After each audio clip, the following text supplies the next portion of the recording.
Hey loves, welcome back to the channel. Or if you're new here, hi, I'm Anne, and I'm so glad you're here. Today, we're diving into a topic that's near and dear to my heart, a topic that has truly transformed my life from the inside out. And you know what? I truly believe it can do the same for you. We're talking about self-love, but not just the surface level, treat yourself kind of self-love, although those are nice too. We're going deeper, loves. We're talking about the kind of self-love that seeps into every corner of your being, the kind that heals old wounds, the kind that empowers you to live your most authentic and fulfilling life. Because here's the thing, when you truly love yourself, when you embrace every part of who you are, it creates a ripple effect. It transforms your relationships with everyone around you, your partner, your friends, your family, even your coworkers. And most importantly, it transforms your relationship with yourself. So if you're ready to embark on this journey of self-discovery and transformation with me, grab your favorite cozy blanket, make yourself a cup of something delicious, and let's dive right in. Okay, so let's start with the basics. What is self-love? You know, we hear this phrase thrown around all the time, but what does it actually mean to love yourself? I think sometimes we can get caught up in thinking self-love is about being arrogant or self-centered, but it's not that at all. True self-love is about recognizing your inherent worth. It's about understanding that you are deserving of love, respect, and happiness, simply because you exist. It's about treating yourself with the same kindness, compassion, and forgiveness that you would offer to someone you cherish deeply. Think about it, loves. If you constantly criticize yourself, if you're always putting yourself down, how can you possibly show up as your best self in your relationships? How can you expect others to treat you with respect if you don't treat yourself that way? Self-love is the foundation upon which all other love is built. It's the key to unlocking your fullest potential and living a life that feels aligned with your truest self. Now, I know what you might be thinking, and this all sounds great in theory, but how do I actually practice self-love? Well, loves, it's not about grand gestures or elaborate self-care routines, although those can be lovely additions. It's about the small, everyday choices we make. It's about choosing to speak kindly to ourselves, even when we make mistakes. It's about setting healthy boundaries with others and honoring our own needs. It's about prioritizing our mental, emotional, and physical well-being. It's about recognizing that we are worthy of love and happiness, just as we are, imperfections and all. And it's about making a conscious effort to choose ourselves, even when it's hard, even when it feels uncomfortable. Because here's the truth, loves. You deserve your own love and attention. You deserve to be happy. And when you start treating yourself that way, everything else in your life will start to shift as well. Self-love is not a destination, loves, it's a journey. It's an ongoing process of learning, growing, and evolving. And trust me, it's a journey worth taking. Because when you begin to cultivate true self-love, you'll notice a profound shift in all areas of your life. Your relationships will become healthier and more fulfilling. You'll attract people who appreciate and value you for who you are. You'll feel more confident, more empowered, and more capable of achieving your dreams. You'll stop settling for less than you deserve in all aspects of your life. You'll start setting boundaries, speaking your truth, and honoring your authentic self. And you know what? That, my loves, is a beautiful thing. So, are you ready to embark on this transformative journey of self-love with me?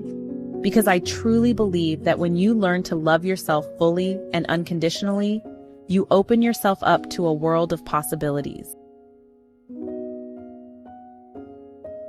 All right, let's get into the juicy part. How does self-love actually transform your relationships? One of the most profound shifts you'll experience is that you'll stop seeking constant validation from others. Think about it.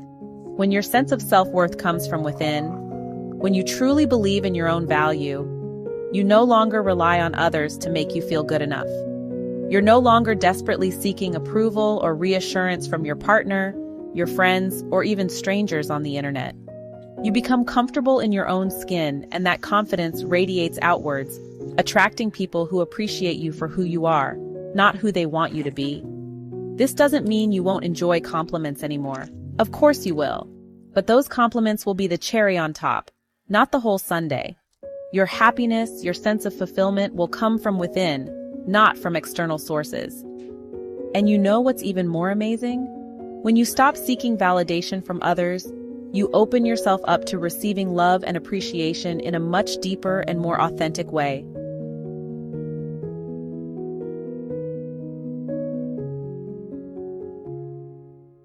The second way self-love transforms your relationships is that it empowers you to stop settling for less than you deserve.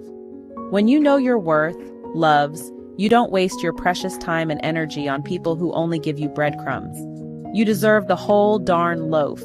You deserve someone who sees your value, who cherishes you, who supports your dreams and celebrates your victories. And you know what? You're allowed to walk away from anyone who doesn't treat you with the love and respect you deserve. Self-love also gives you the strength to set healthy boundaries. It allows you to say no without guilt or fear of disappointing others. Remember, love's no is a complete sentence. You don't owe anyone an explanation for prioritizing your own well-being. Setting boundaries is not selfish. It's an act of self-care. It's about protecting your energy and creating space for the people and experiences that truly light you up.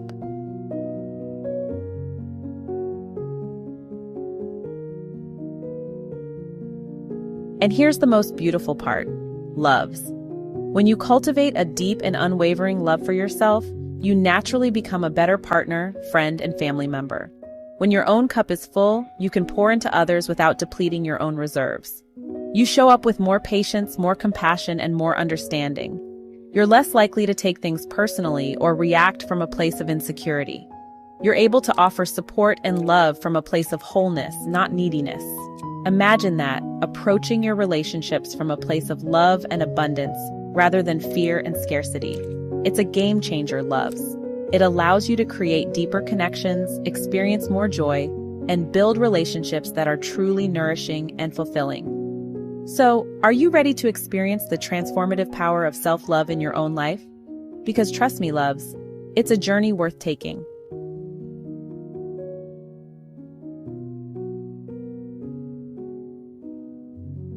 Okay, sweet friends, let's dive into some signs that maybe, just maybe, we need to give ourselves a little extra love. Have you ever found yourself constantly overgiving in your relationships? Bending over backwards for everyone else, putting their needs before your own, even when it leaves you feeling drained and resentful. We've all been there, right? We think we're being kind, being supportive, but then that little voice inside starts to whisper. It might start with a little frustration, then escalate to full-blown resentment. Why am I always the one who has to compromise? Why don't they ever do the same for me? And that, my loves, is a sign that somewhere along the way, we've forgotten to set boundaries. We've forgotten to prioritize our own well-being. Remember, darlings, self-love isn't selfish. It's about recognizing that you deserve to have your needs met too. So if you find yourself constantly feeling taken for granted, like you're giving and giving without receiving, it might be time to pause and ask yourself, am I truly honoring myself in this relationship?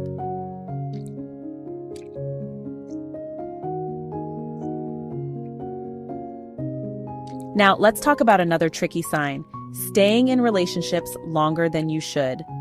And honey, I'm not just talking about romantic relationships here. This applies to friendships, family dynamics, even work situations.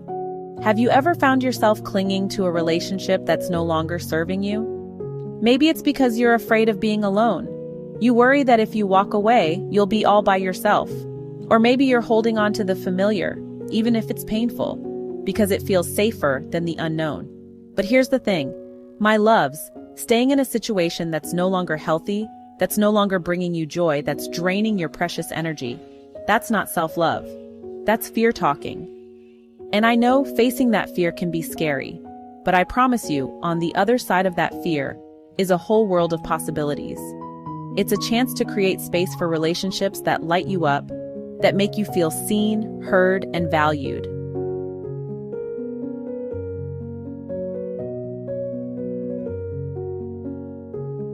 All right, let's be honest with ourselves for a moment. How do you talk to yourself? Do you shower yourself with love and kindness? Or do you find yourself caught in a cycle of negative self-talk? We can be so hard on ourselves, can't we? We criticize our bodies, our choices, our perceived failures. We wouldn't dream of speaking to our best friend the way we sometimes speak to ourselves. Imagine saying to your bestie, "Ugh, you look terrible today," or "You're so stupid for making that mistake." Sounds awful, right? But somehow we think it's okay to direct those harsh words inward. We internalize those negative messages, and over time they can chip away at our self-worth. But here's the truth, my loves. You are worthy of love and kindness, and that includes love and kindness from yourself. So the next time you catch that inner critic rearing its ugly head, try this. Pause, take a deep breath, and challenge those negative thoughts. Replace them with affirmations.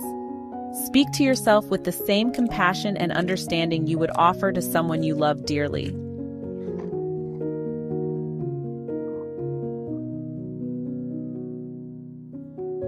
All right, my loves, we've talked about some signs that you might need to practice more self-love.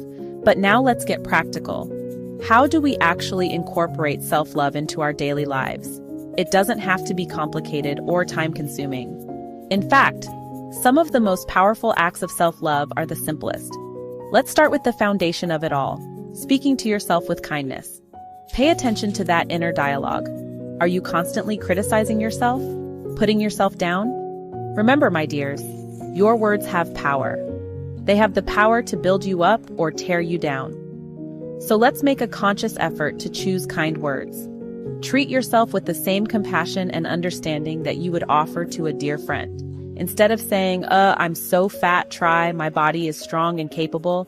Instead of, I'm such a failure, try, I'm learning and growing every day. It might feel strange at first, but trust me, the more you practice speaking to yourself with love and kindness, the more natural it will become, and the more you'll start to believe those positive affirmations.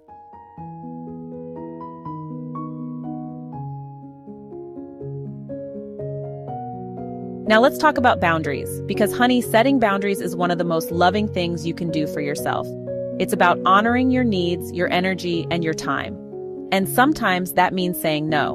Now, I know for some of us, saying no can feel uncomfortable. We don't want to disappoint anyone. We don't want to seem selfish.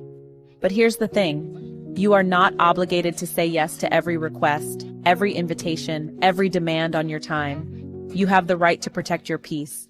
You have the right to decline without offering a lengthy explanation. No is a complete sentence, my dears. And when you start using it with confidence and compassion, you'll be amazed at how empowering it feels. Saying no doesn't make you a bad person. It makes you a wise woman who understands the value of her time and energy. It's about creating space for the things that truly matter to you, the things that bring you joy and fill your cup. Okay, sweet friends, this next one can be tough, but it's so important. Sometimes self-love means letting go of relationships that no longer serve us. And yes, I know that can feel incredibly painful, especially if it involves people we care about deeply. But here's the thing. Holding on to relationships that are toxic, that drain your energy, that make you feel small, that's not loving yourself. It's keeping you stuck in a cycle of negativity. It's preventing you from creating space for healthy, fulfilling relationships. Now, letting go doesn't mean there's anger or resentment. It can be done with love and compassion. It's about recognizing that sometimes people are in our lives for a season, a reason, or a lifetime. And if a relationship has run its course, it's okay to let it go with grace and gratitude for the lessons it taught you. Remember, you deserve to be surrounded by people who uplift you, who celebrate you, who see your worth. And sometimes that means creating space by releasing the relationships that are no longer serving your highest good.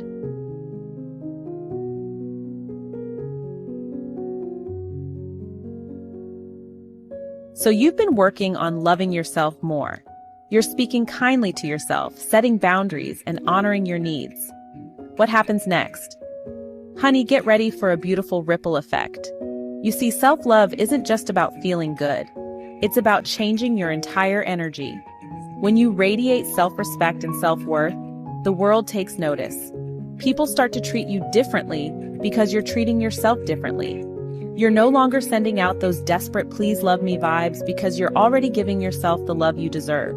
And let me tell you, that shift in energy is magnetic. You start attracting healthier relationships, better opportunities, and more positive experiences into your life. It's like you've tuned into a whole new frequency, one that vibrates with love, joy, and abundance. It's not magic, my loves, it's self-love in action. and it's one of the most powerful transformations you can experience.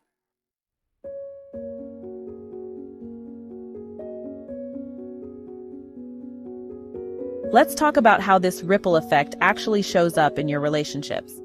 Let's start with romantic relationships. When you love yourself, you're not clinging to your partner out of insecurity. You're secure in knowing your worth, so you don't get crazy jealous or feel threatened.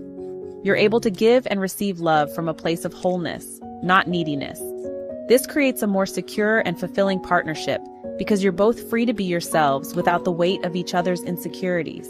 And friendships? Oh honey, self-love is like fertilizer for healthy friendships. You attract people who uplift and inspire you, people who see your worth and cherish your presence. You're no longer settling for friendships that drain your energy or leave you feeling unseen. You're attracting your tribe, your soulmates, the people who truly get you and love you for who you are.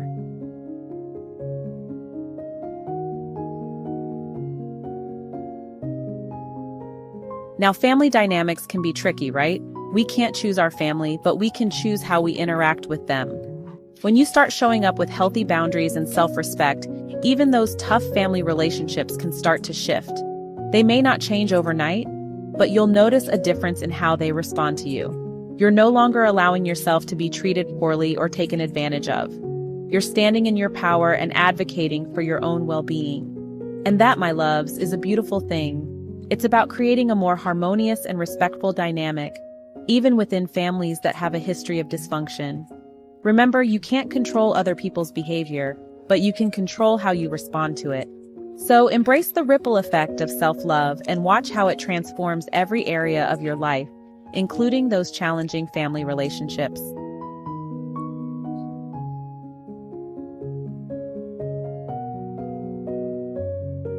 We've covered a lot today, haven't we? From understanding what self-love really is to exploring how it impacts our relationships and creates a ripple effect of positivity in our lives. But if there's one thing I want you to take away from this heart-to-heart, it's this. You are worthy. You are lovable. You are enough, just as you are right now. Don't let anyone, including that little voice inside your head, tell you otherwise. You are a precious, unique soul deserving of all the love and happiness life has to offer. And it all starts with believing in yourself, my love. Remember, self-love isn't a destination. It's a journey, a daily practice. And some days will be easier than others.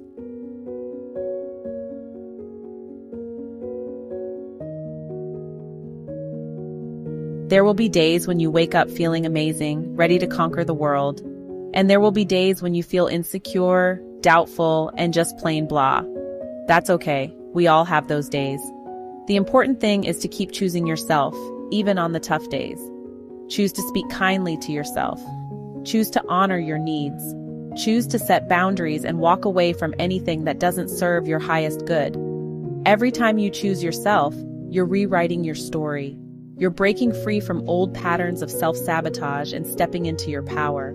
And that, my loves, is a beautiful and courageous thing. So be patient with yourself. Be kind to yourself. And most importantly, never stop believing in the power of your own love.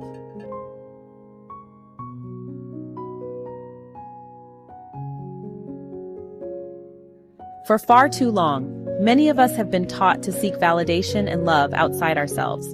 We've been conditioned to believe that our worthiness is determined by others' opinions, by our relationship status, by our accomplishments. But the truth is, my loves, you don't have to wait for someone else to make you feel whole. You've had the power all along. The power to love yourself unconditionally, to embrace your flaws and imperfections, to celebrate your strengths and uniqueness. So go love on yourself a little extra today, okay? Treat yourself with the same kindness and compassion you would offer your best friend.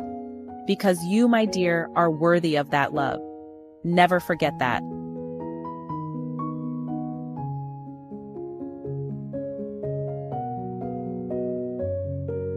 Why do some relationships fall apart while others last a lifetime? It's a question that's haunted us for centuries. We yearn for that deep connection, that feeling of being seen and understood. But love can be confusing, messy, and sometimes downright painful. The secret lies in understanding the 5 stages of a relationship, in recognizing that love is not a static destination, but a dynamic journey. Why love begins so magically and sometimes ends so painfully. It's about understanding the ebb and flow, the highs and lows that are woven into the fabric of any meaningful connection. By the end of this video, you'll have a new roadmap for navigating the complexities of love. You'll know which stage your relationship is in, why couples get stuck or break up, and how to break free and reach real, lasting love. Let's begin. The romance stage. This is where it all begins, where the world seems to shimmer with a new kind of light. The butterflies in your stomach take flight every time they're near. The late-night talks stretch into the wee hours of the morning, each word a precious gem to be treasured. You're in love, and it feels like pure magic. And you know what? It kind of is. This phase is also called the drug addiction phase, because your brain is literally flooded with feel-good chemicals like dopamine and oxytocin. These neurochemicals create a potent cocktail of euphoria, bonding, and that can't-get-enough feeling. It's nature's way of bringing two people together, of forging a connection that has the potential to deepen into something truly profound. But here's the twist. We don't fall in love with someone perfectly compatible, at least not in the way we often think. We fall in love with someone who triggers our deepest emotional growth. We fall in love with the person who holds up a mirror to our soul, reflecting back both the light and the shadow within us. Someone whose strengths fill in for our weaknesses, and vice versa. We are drawn to the puzzle pieces that seem to fit, even if those pieces are rough around the edges. It's in the spaces between our differences that we find the potential for true intimacy. But this requires vulnerability, a willingness to show up authentically and risk getting hurt. And that's where things can get tricky. Because in this initial stage of romance, we're not necessarily lying, but we may be editing. We might hide parts of ourselves, tucking away the messy bits, the insecurities, the fears. We're scared to show our real needs, afraid that our vulnerability might drive them away. So, here's tip number 1. Talk about deal breakers early.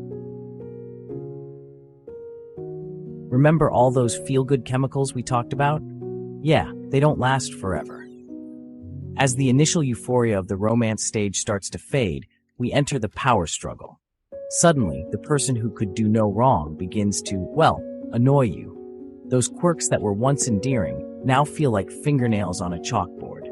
You notice their flaws, their habits, their past wounds, all the things you might have unconsciously overlooked in the throes of new love. And guess what? They see yours too.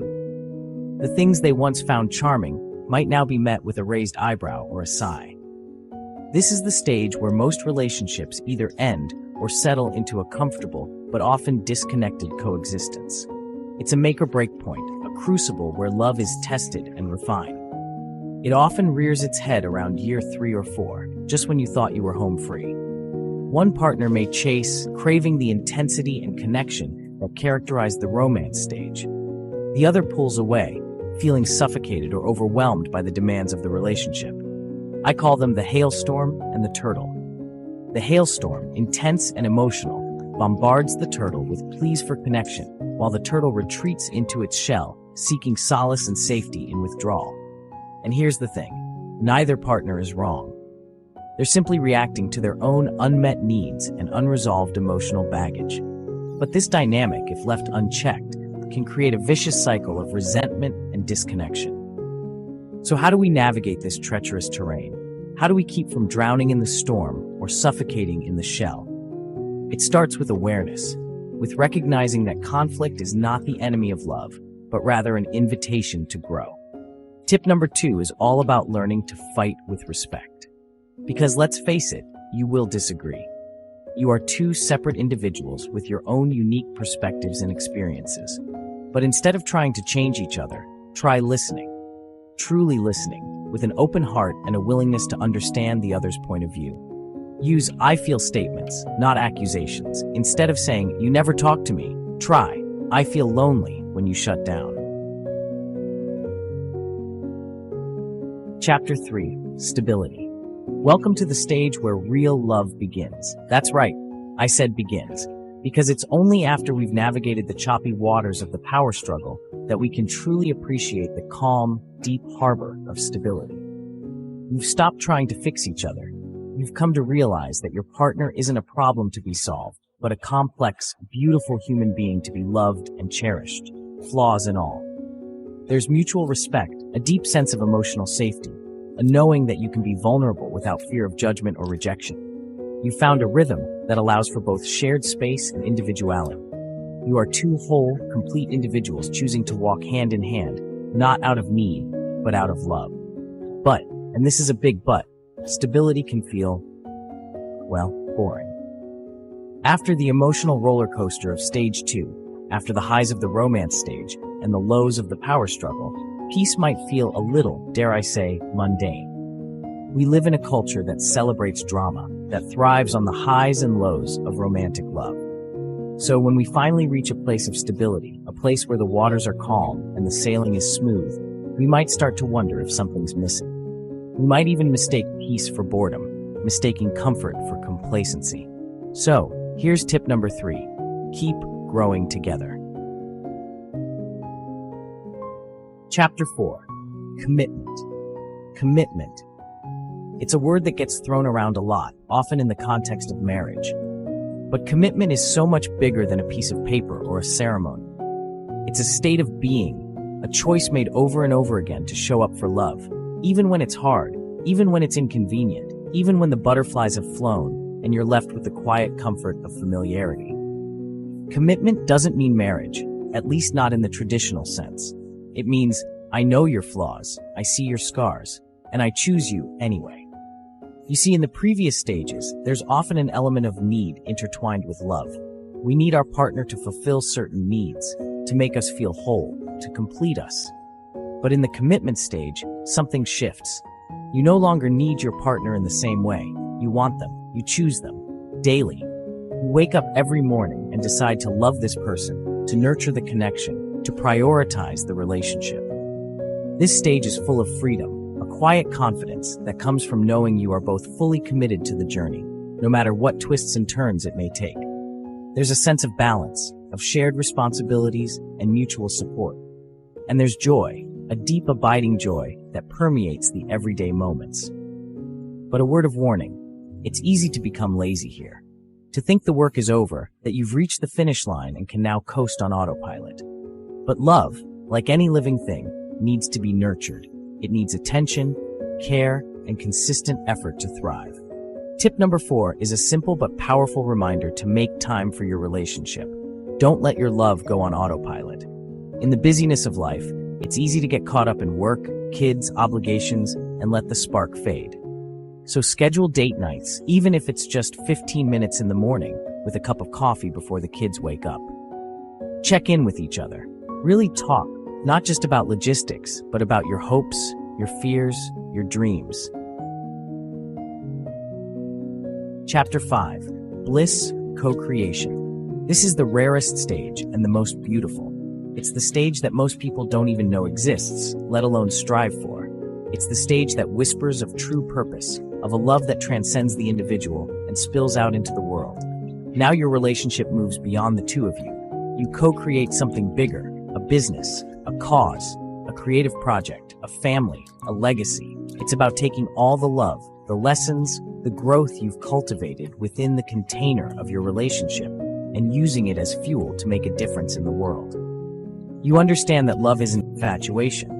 It's not the fleeting butterflies of the romance stage, nor is it the possessive grip of needing someone to complete you. Love isn't control. It's not about changing your partner or molding them into your ideal. And love isn't even just peace. It's not the absence of conflict, but rather the ability to navigate it with grace, compassion, and a shared commitment to understanding. Love, in its purest form, is a choice, a practice, a gift to the world. It's about showing up every single day and choosing to see the best in each other, to support each other's dreams, to hold space for both the light and the shadow. But even in this stage of bliss, of shared purpose and co-creation, there's a potential pitfall. Chapter 6. Real love is a journey. So let's recap. 1. Romance, where love feels perfect. 2. Power struggle, where love gets real. 3. Stability, where love matures. 4. Commitment, where love is chosen. 5. Co-creation, where love gives back. Each stage has a lesson, and you can't skip any of them. Follow Love and Let Go for more relationship advice.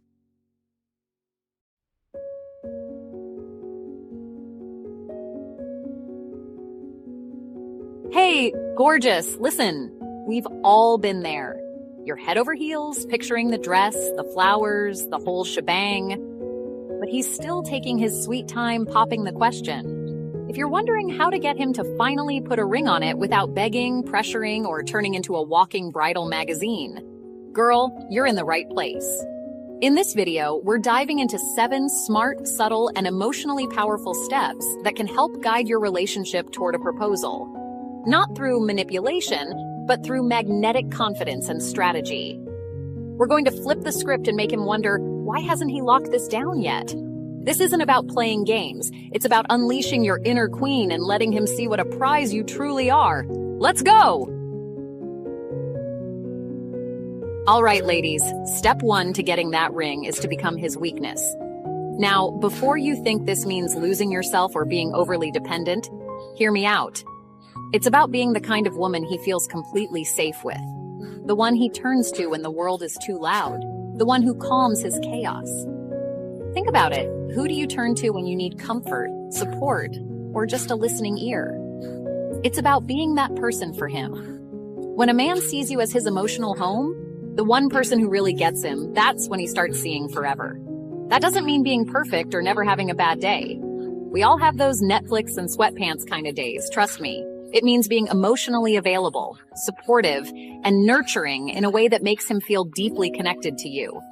It's about those moments when he comes home from a stressful day and you just know how to make him laugh. Or when he's feeling down and you know exactly what to say to lift his spirits. It's about being his rock, his confidant, his biggest cheerleader. When you become that person for him, someone he can truly be himself around, someone who understands him on a deeper level, that's when he starts to realize he can't imagine life without you. And trust me, that's when the thought of forever starts popping into his mind. Because let's be real, guys want to feel good, they want to feel understood, and they want to feel safe. And when you can create that kind of environment for him, you become his safe haven, his happy place. And when you're his safe place, you become irreplaceable. Step 2 to getting that rock on your finger is all about you, girl. It's time to give yourself the time and importance you deserve. Listen, babe, if you're always available, constantly texting and making him the center of your universe, he'll start to take that energy for granted. Guys, just like anyone else, appreciate what they have to work for. So let's flip the script a little. Start focusing on your fitness, your skincare, your dreams. Take a spa day. Learn a new language, take up a new hobby. Become the best version of yourself. Glow up for you, not him. He'll see the confidence radiating off you, and trust me, it's attractive. When you become your own priority, he'll start to wonder, wow, she's really leveling up. Do I want to risk losing her? The answer, my friend, is a big fat no. He'll start realizing that you're not just waiting around for him to make a move. You've got your own life, your own goals, and you're killing it. This isn't about making him jealous. It's about showing him, and more importantly, reminding yourself that you are a force to be reckoned with. You are worthy, you are valuable, and you are not afraid to go after what you want. So ditch the waiting game and start investing in yourself, because the most attractive thing you can wear is confidence and a smile. All right, step 3 is all about shaking things up a bit. If he's dragging his feet, it's time to change the energy. We're going to subtly plant a seed in his mind, just a little something to get those gears turning. Start casually talking about new job opportunities in another city, or how amazing it would be to live somewhere sunnier or more exciting. Maybe you've always dreamed of living abroad or trying something new. Talk about it. Now, before you panic, this doesn't mean you actually have to move. Unless you want to, then girl, go for it. You're not threatening to leave. You're simply planting the idea that your future is moving forward, with or without him. Mention a new apartment you've been eyeing or that work opportunity in another state. Suddenly, he might think, wait, Is she serious? And that's when he starts rethinking his own timeline. Sometimes a little shift in the dynamic creates the urgency he's been missing. It's like a gentle nudge, a little reminder that life is happening now and you're not going to put your dreams on hold forever. And let's be real, the thought of you potentially slipping away, of you building an amazing life without him, well, that's not exactly a comforting thought for a guy who's dragging his feet. So let's give him a little motivation to step up and make sure you're both on the same page about the future. Step 4 is all about reclaiming your social life, ladies. If you've dropped your girlfriends the moment he came into your life, it's time to fix that. Remember those amazing women who were there for you before he came along? Yeah, they miss you. Call your friends.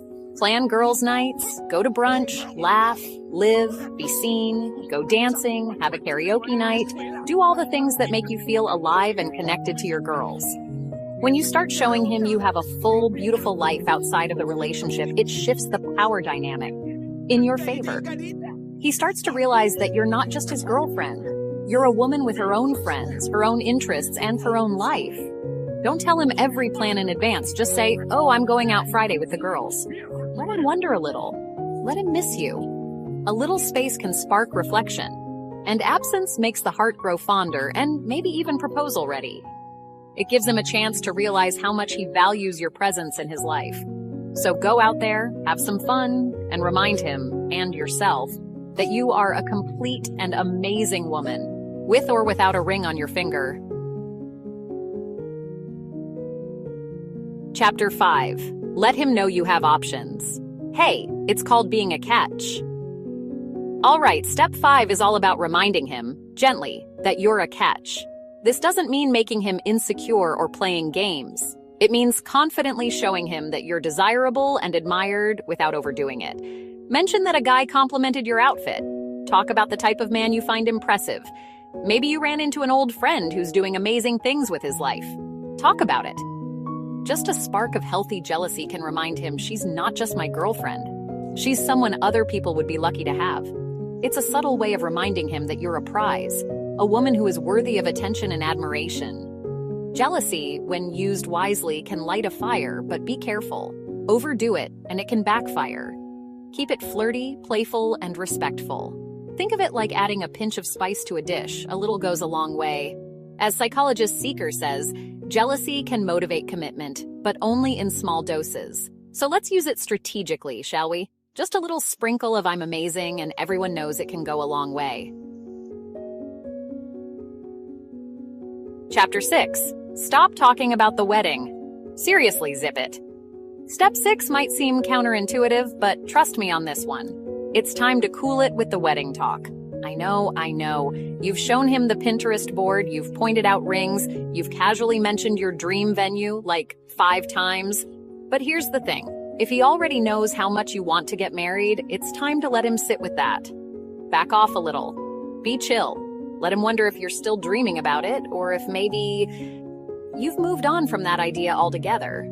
Trust me, when he realizes you're not pushing for it anymore, he might start wondering why.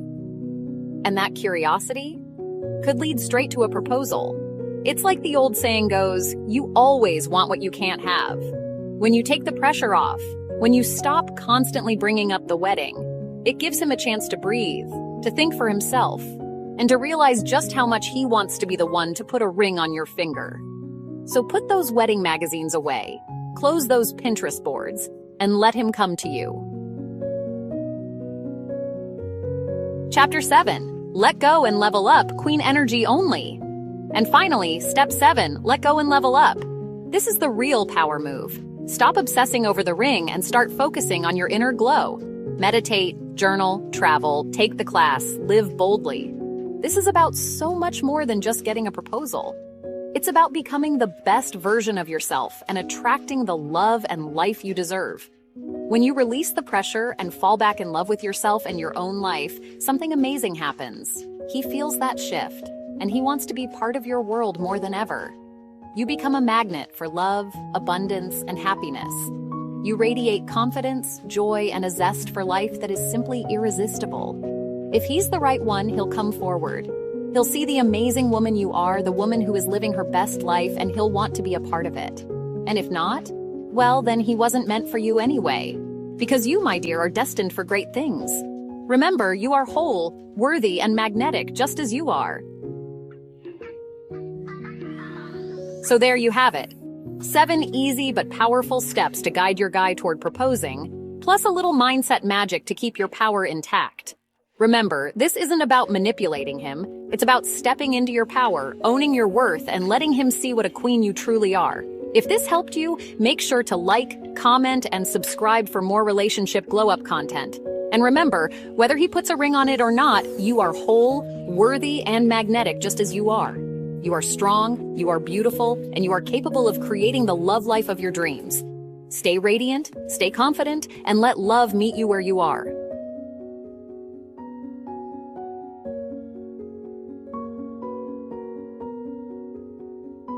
Hey there, lovebirds.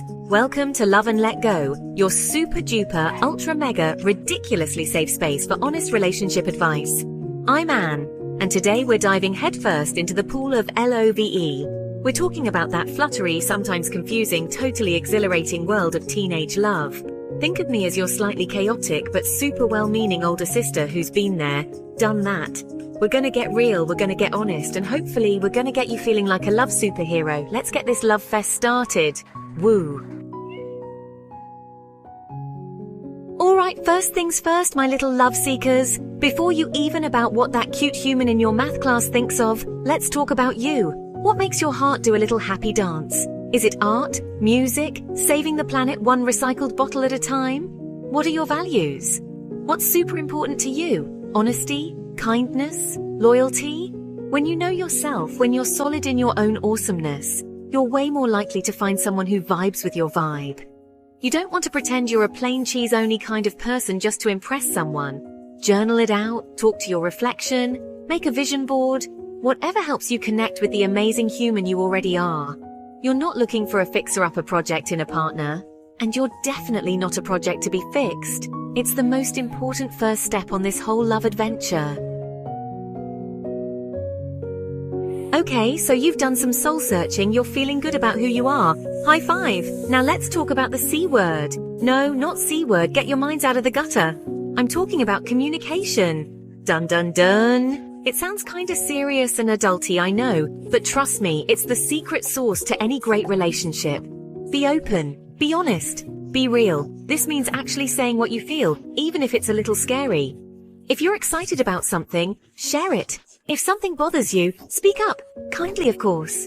And communication isn't just about talking. It's also about put the phone down, make eye contact, and actually hear what the other person is saying.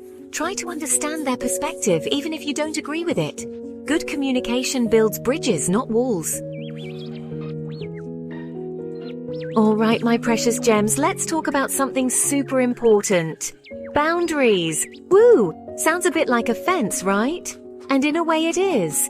Boundaries are like the velvet ropes around the VIP section of your heart and your well-being. They're there to protect all the amazing stuff inside. Your feelings, your comfort, your energy.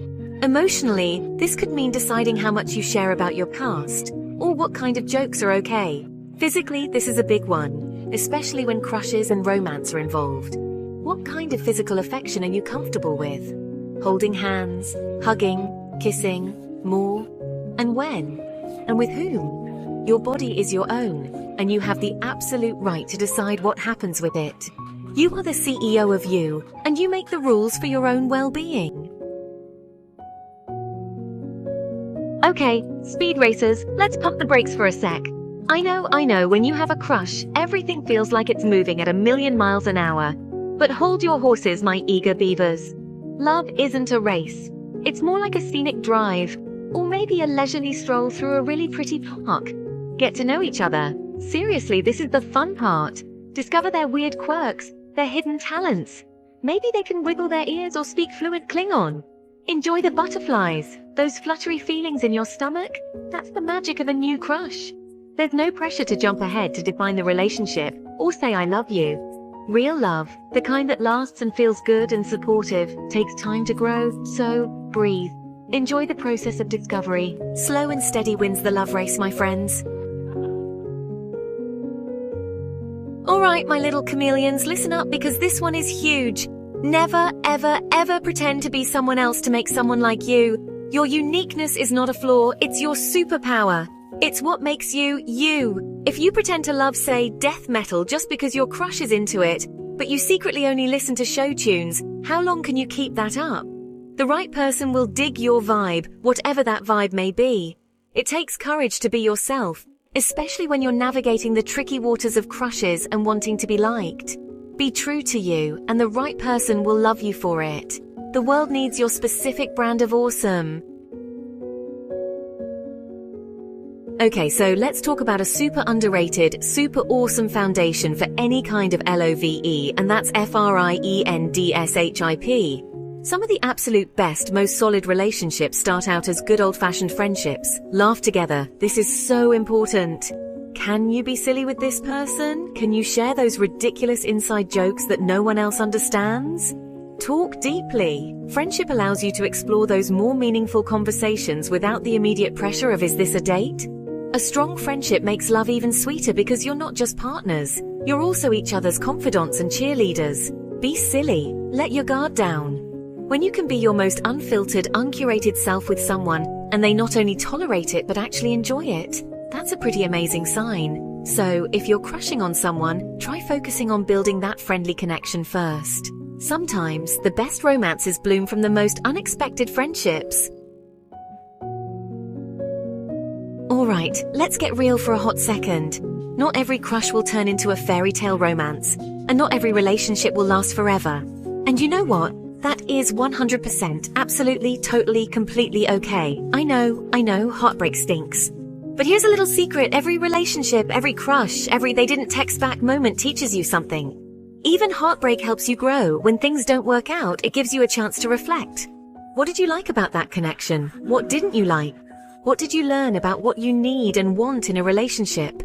Your heart is resilient, way more resilient than you think. Every ending is just a setup for a new beginning, a new adventure, a new chance to learn and grow and find a love that truly fits. Okay, pop quiz, hot shots. What's the one thing, the absolute cornerstone, the bedrock, the super duper important foundation of any healthy, happy, awesome relationship? Give up. It's respect. Without it, everything else just crumbles like a day-old cookie. It's not just about being polite. It's about genuinely valuing the other person as a whole human being, flaws and all. Treat each other's feelings and opinions with kindness. This means even if you don't agree with what your crush or partner is saying, you still listen. You still try to understand their point of view. Even during disagreements, stay gentle and listen. Respectful disagreement means no hitting below the belt, no dredging up old issues just to score points.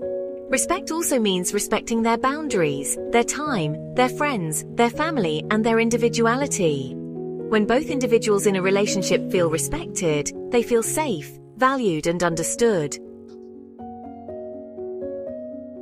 Alright, my little Instagram scrollers and movie marathoners, let's have a heart-to-heart about something that can seriously mess with your head when it comes to love comparison. Ugh, the comparison trap. It's so easy to fall into, especially with social media constantly showing us everyone else's highlight reels.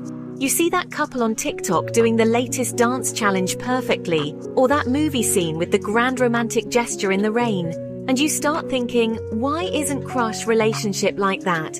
Your love story is yours alone. It's unique, it's special, it's not supposed to look like anyone else's because you're not anyone else, and your crush partner is not anyone else. Remember, social media is curated. It's the best of, the filtered, the picture-perfect moments. Real life and real love are often a lot quieter, a lot simpler, and a lot more beautifully imperfect than what you see on a screen. What matters most is how it feels to you, not how it looks to others. Your love story doesn't need a million likes or a dramatic soundtrack to be valid and wonderful. Okay, party people, this might sound super obvious, but sometimes we get so caught up in the OMG, do they like me? And what does this text mean? Drama that we forget a crucial ingredient in the recipe for love, fun, love, crushes, relationships. They should bring joy to your life. If it's all stress and anxiety all the time, then Houston, we might have a problem. Love should bring joy. Think about what activities you both enjoy. Maybe it's going for bike rides, playing video games, trying out new weird food combinations, or just chilling and watching your favorite goofy TV shows. The activity itself often matters less than the fact that you're enjoying it together. Go on walks, laugh hard, make memories. The little moments build a beautiful bond, so schedule in some fun. Make it a priority. Alright, my little navigators of the heart, sometimes even with the best map and compass, you can feel a little lost or unsure on this journey of love and crushes. And guess what? That is totally, completely 100% normal. There will be times when you're confused or worried, or just need a second opinion on whether that winky face emoji meant I like you or I have something in my eye. When those moments hit, please, please, please don't feel like you have to figure it all out on your own. Feeling lost or unsure? Talk to someone you trust. This could be a close friend, a sibling, a cool teacher or counselor at school, or even your parents or another trusted adult. Asking for advice is a sign of strength, not weakness. It's like asking for directions when you're lost. It doesn't mean you're bad at driving. It just means you want to get to your destination. Someone outside the situation might see things you're missing, or offer a different way of looking at a problem. You're not an island, my friends. We're all in this together.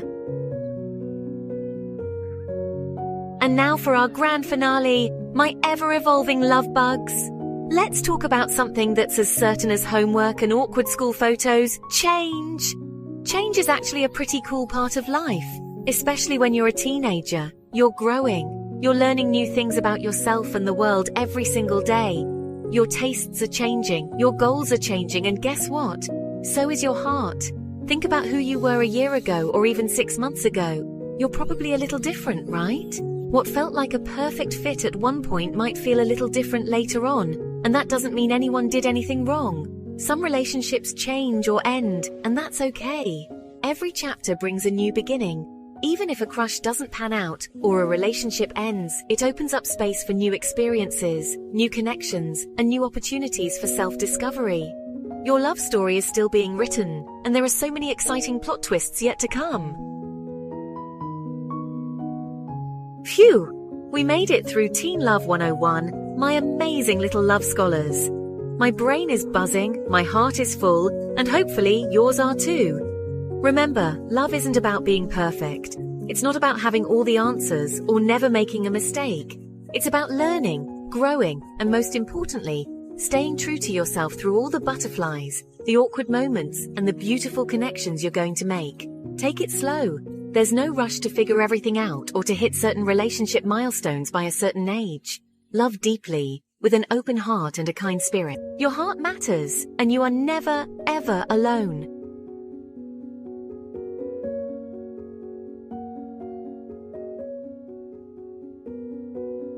Hi, beautiful souls, and welcome back to Love and Let Go, your space for real talk, love advice, and emotional healing. Today, we're talking about something exciting, and maybe a little scary. First dates. You know that feeling, right? The butterflies in your stomach, the hope in your heart. It can be a mix of exhilarating and nerve-wracking all at once. Let's be real. First dates can be nerve-wracking. You want to make a great impression, but you also want to be yourself. It's a delicate balance between curiosity, connection, and calm confidence. But what if you could walk into that first date feeling empowered, excited, and ready to connect authentically? In this video, I'll share 7 heartfelt tips that will help you enjoy your first date, feel empowered, and increase your chances of landing a second one. Whether it's been a while or you're brand new to dating again, this is for you. Let's dive in. Before you even pick out your outfit or check the traffic, I want you to take a moment for yourself. Close your eyes, take a deep breath, and ask yourself, what do I hope to feel on this date? Not just what do I hope, but how do I want to? Am I looking for a relationship, or am I just open to seeing what happens? Am I hoping to feel a spark, a sense of ease, a deep connection? Getting clear on your intention is like setting your internal compass. It doesn't mean you need to lay it all out on the table right away, but knowing your own intention helps you stay grounded and avoid falling for someone who isn't aligned. Think about it. If you're looking for a deep, meaningful connection. And the person you're on the date with is just looking for a fling. That's important information to have.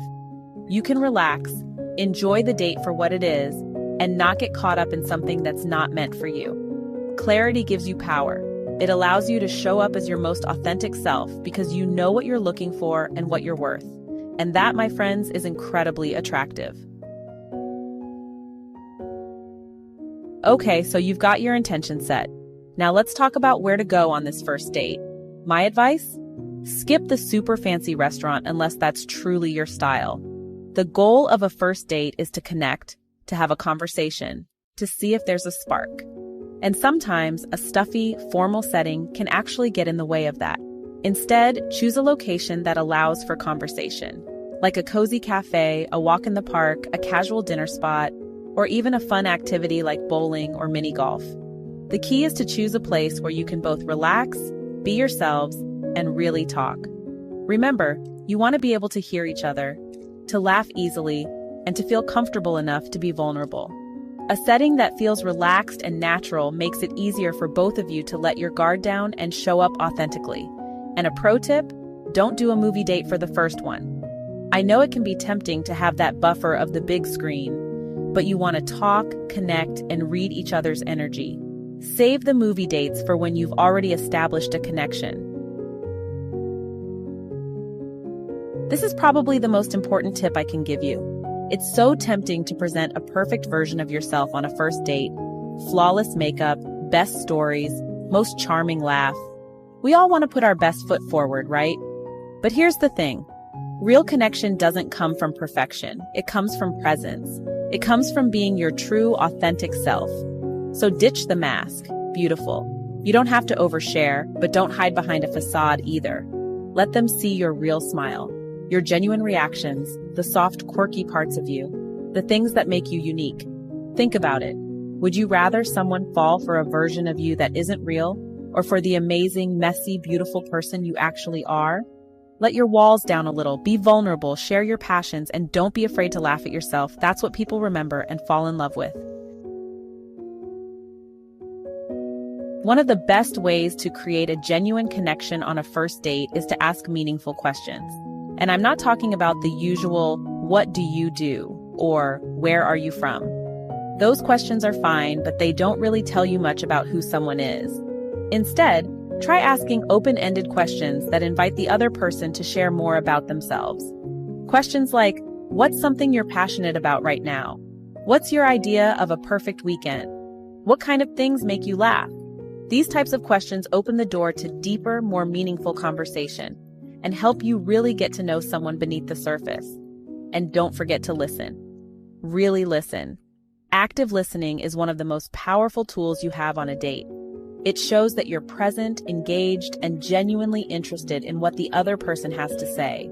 And when someone feels seen and heard, it creates a powerful connection. I know, we all want the fairy tale. We want to walk into that first date and just know, this is it. This is the person I'm going to spend my life with. But here's the truth. First dates aren't meant to prove anything. They're just an exploration, a chance to see if the energy flows between you, to see if there's a spark worth exploring further. So take a deep breath and let go of the pressure to make it perfect. If the conversation is awkward at first, that's okay. You're both probably nervous. Just focus on being present, not perfect. Enjoy the moment, savor the conversation, and allow yourself to be surprised.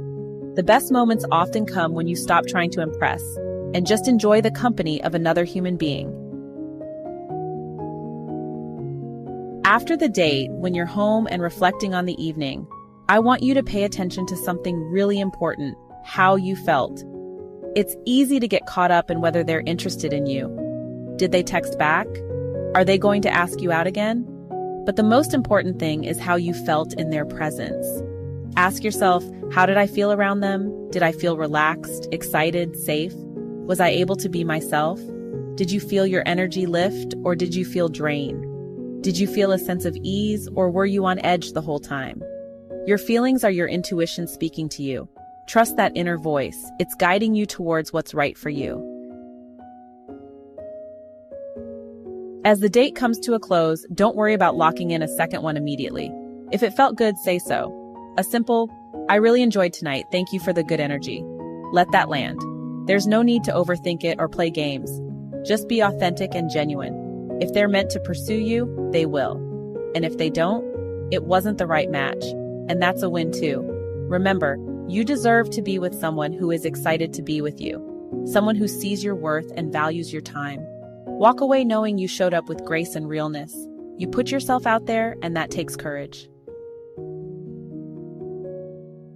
So if you've got a first date coming up, take a breath. You don't have to be perfect. You just have to be present. Trust yourself. Let go of the pressure. And remember, you're worthy of someone who sees your light and cherishes it. Dating can be a journey, but it's a journey worth taking. Keep your heart open, trust your intuition, and never settle for anything less than you deserve. If this video spoke to your heart, please give it a thumbs up and share it with someone who needs to hear this message.